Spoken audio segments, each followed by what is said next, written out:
Okay, so we're now in section 3. In the first section, we looked at what goes into perceiving. The second section, we looked at different factors that influence how we perceive.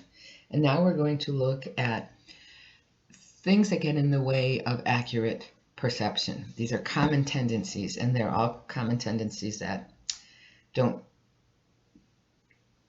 serve us well. Okay, the first one is we make snap judgments.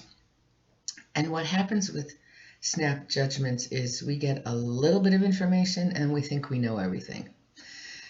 The problem with snap judgments is they lead to, and they are also based on stereotyping. And stereotyping would be an exaggerated belief associated with a categorizing system. For example, you put people into categories on the basis of something that is easily recognized, but it's not necessarily a significant characterization. You characterize people based on race, based on gender, based on accent, based on whether they're wearing eyeglasses or whether their jeans are ripped. Okay. And then we say, oh, well, because they are wearing ripped jeans, this means they are very fashionable, or they must make their mother cry, whatever it is. And then we apply the generalizations of this group to a particular person. Okay. This is it's a human tendency, and so this is a tendency that we need to fight against, and it probably helps if you remember times where someone made snap judgments about you and stereotyped you, and that might help you not do it to other people. Okay, this one I really think is very interesting. We cling to first impressions. So basically what this means is there's something that's called the primacy effect. Well, there are 3 factors at play here. We pay more attention to and recall things that happened first. When I was in college, I was taking a psychology class, and I participated in this experiment in front of the whole class. The teacher gave me a list of 10 items and then distracted me, and then asked me to remember 10 items. And of course, I ruined his experiment because I could remember all 10. But he said usually what happens is people will remember the first thing they heard. That's the primacy effect. And they'll remember the last thing they heard. That's the recency effect. And everything else in the middle is kind of fuzzy. But basically, so you walk into a room and you see one person slap the other person. And then after that, maybe they're laughing and they're having a good time, but you keep remembering that slap, and that has a tendency to impact your perception. There's also something that's called the halo effect, which means let's say instead of a slap, we saw someone doing something really, really great the first time we saw them. And so even if as we get to know them, they do things that are not so great, we still remember that first overall good impression. And it's only when we are no longer friends with them or they're no longer our beloved that we see when we see them more clearly, or maybe less clearly. There's sometimes people talk about something called the horns effect, which is rather than focusing on that overall positive impression, we focus on an overall negative impression. And then this is the one that I think is especially interesting for me. You have formed an impression of someone, and then what you do is you keep looking at information that's going to back up that opinion that you have.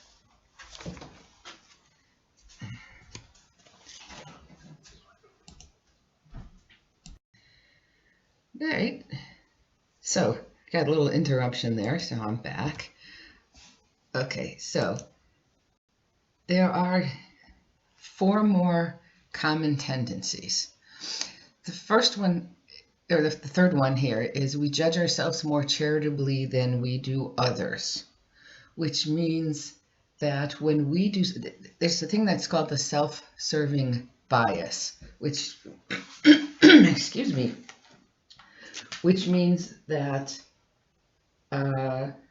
when we perform poorly, we say it's because of things outside of our control. Oh, I didn't do a good job on this project. Well, the directions weren't clear.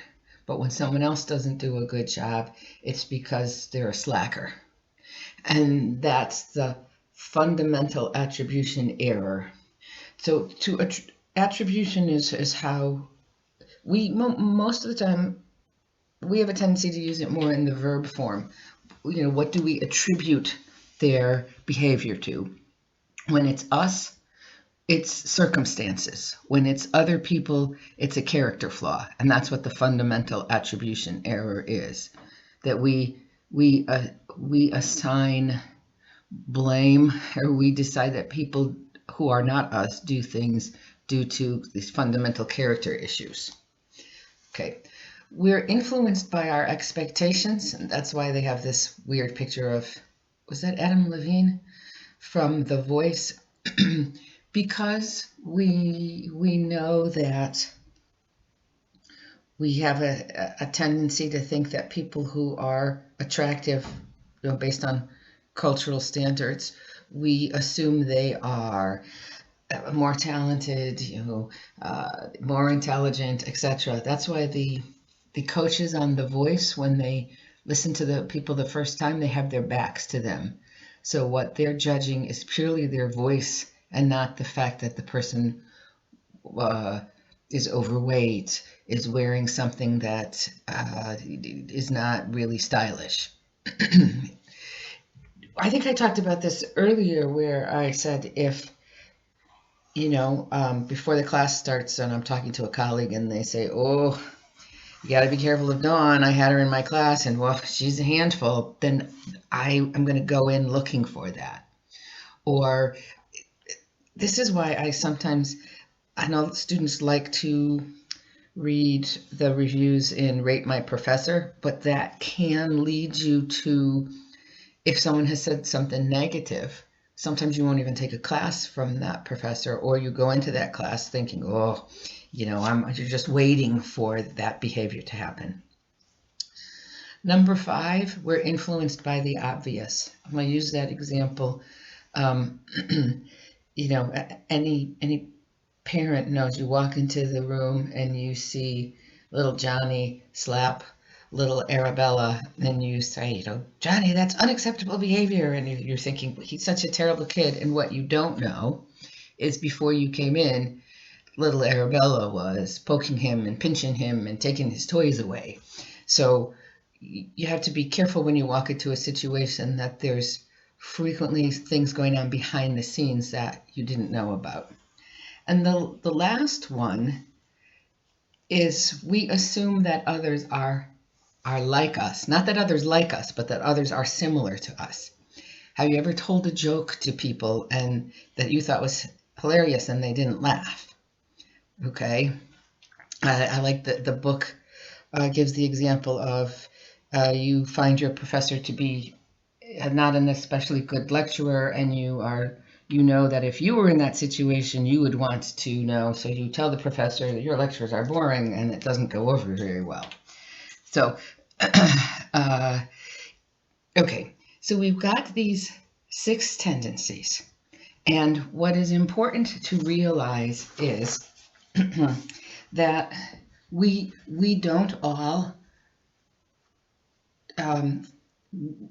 of us don't do all of these things all of the time. But I would say that all of us have done some of these things at least once.